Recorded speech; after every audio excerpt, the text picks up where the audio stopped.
Okay, Michael, any tips for composition?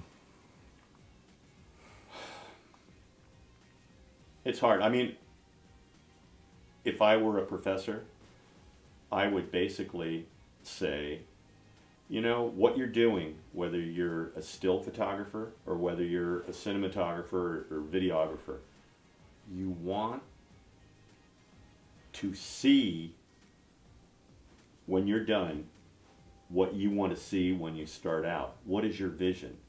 If you're doing people, that's certainly important, but you also might want to frame it in the context of where you're at. That'll tell a story too. The backdrop, the angle, the lens. The lens really adds a lot to your composition, whether you're using a standard, a 50 millimeter lens, or if you're using a wide angle lens to incorporate more of, the background or the room. That's all important. That being said, I usually have in my mind what I want. And if I were shooting in here today and I had never been in here and it was one of those things where, okay, you're going to have a half an hour or 45 minutes with somebody, I'll bring a 16-35 zoom. I'll bring a 105 portrait lens.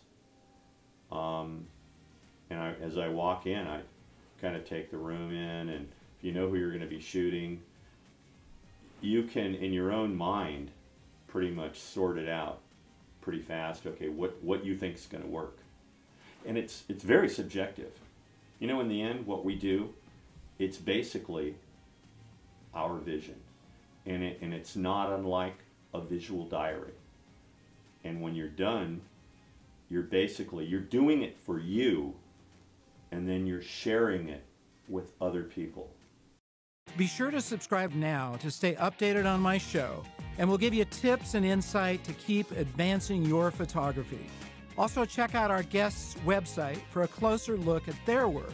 Tune in to our next episode of Advancing Your Photography for an inside look at another photographer's world.